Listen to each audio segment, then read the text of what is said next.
This is not live, is it? No. Okay, okay. Got it, Sherry. Sherry. Hello? Yes. Good Can you morning. hear me? Yes, Sherry. How are you doing? I'm doing pretty well. How are you, Emmitt? I'm pretty good. Good. Glad to hear it. Okay, now all around the nation, schools are starting to open and kids are getting ready to hit the books again. What can we as parents do to help children readjust to the school routine? Well, I think one of the things that parents can do is to start to set the routine for school, back to school a week earlier. I think by establishing the right sleep patterns for the kids, number one begins by making sure that they're bringing it back in from summer vacations where they were able to stay up 10, 11, 12 o'clock at night in some cases. Now you're putting them back into the routine where 8 and 9 o'clock may be the most appropriate time to go to bed. And so that's what I believe as a parent, and that's what we try to do within our household.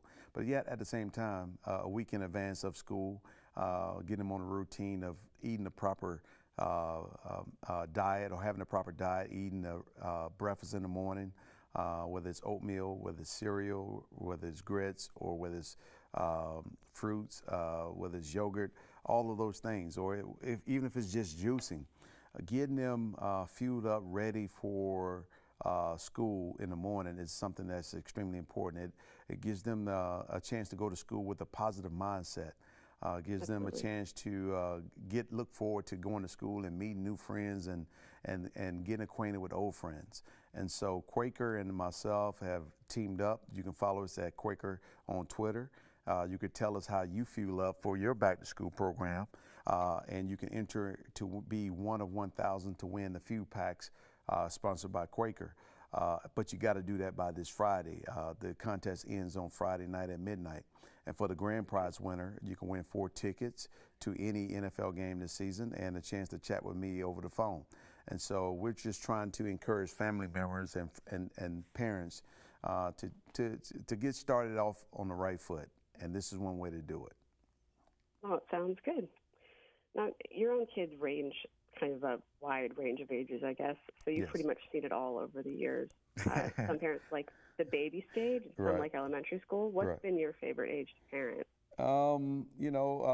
We have kids that ranges from 19 all the way down to 4, soon to be 5, and so we're still dealing with the baby stage. But I think the thing that's been key for us is setting a structure that and getting our kids on that structure. It's important for parents to not only show kids that eating properly, having the proper balance is important. Kids see parents and they want to do and emulate what parents are doing. And so I think the responsibility and the onus is really on us as parents to get them on the right track and get them eating the proper foods and making proper choices when it comes down to food selection. Right. Now you've had a marriage that spanned 15 years so far, which is awesome. Congratulations on that. Thank you. What's kept the two of you together when so many other units have failed?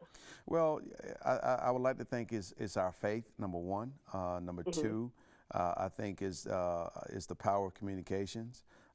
That's something that we have constantly have been a challenge. But I think at times you got to bring in the third party.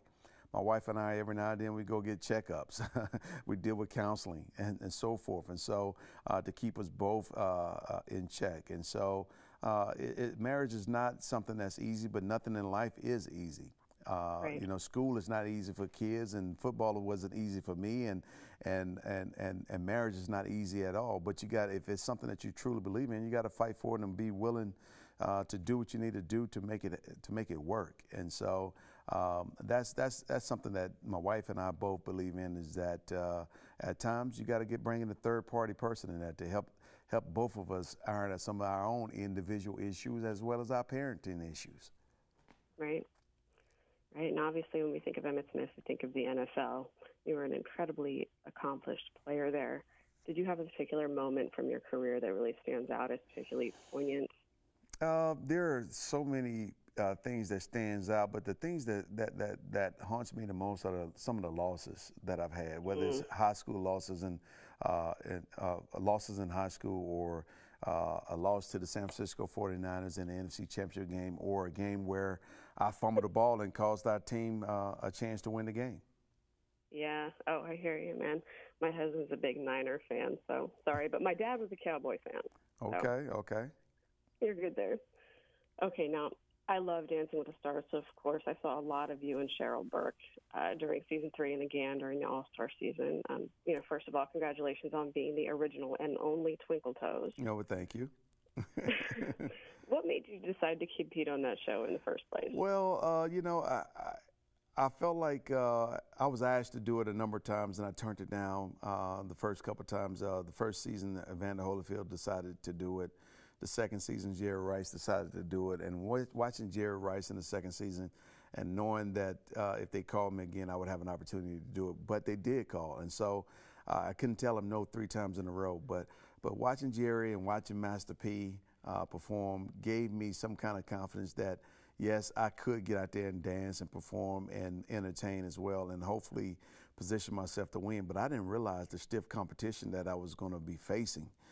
Mario Lopez, Joey Lawrence, and many others that was on the show during that particular season was a complete challenge for me. And so stepping outside of my own comfort zone and fueling up properly helped me go through all of the tough practices that Cheryl put me through.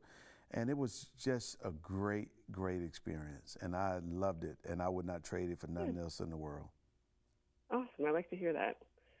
Where do you keep your Mirrorball trophy, and which is more popular, your Super Bowl rings or that? No, which is more popular is the Mirrorball trophy by far.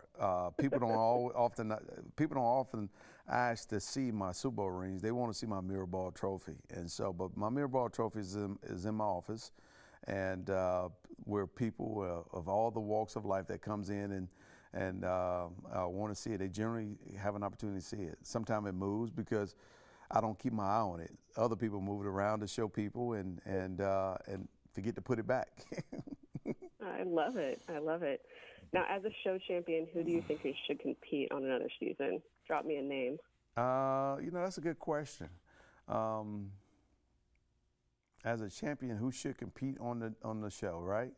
That's yeah. Who do you think? You know how to do it. Who do you think should do it? That's a really, really good question. It's kind of hard to say because there's so many talented people in this world, and my wife has been begging to get on the show and compete on the show herself, and so I don't know if she should or not. I don't know, but it's just a great question. I really don't know. Maybe Tom Cruise. Oh, that would be good. Okay, well, if you come up with an answer, then drop it on Twitter. All right. All right, last one. I want you to predict it. Who's going to appear in the Super Bowl this coming season, and who's going to win? Dallas Cowboys. Who are they going to play? Who they going to play? Oh, that's a great question. I don't know. Let's see. AFC opponent. AFC opponent. That's a great question. Who's on the AFC side? Let's see. Could be Baltimore. Oh. Or it could. I like that. Yeah, it could be Baltimore. I'm from that area, so I like that. Sounds good to me. Okay. Okay, well, Emmitt, thanks so much for partnering up with Quaker and for all of your charitable work. Thank you. Means a lot to a lot of people. Thank you.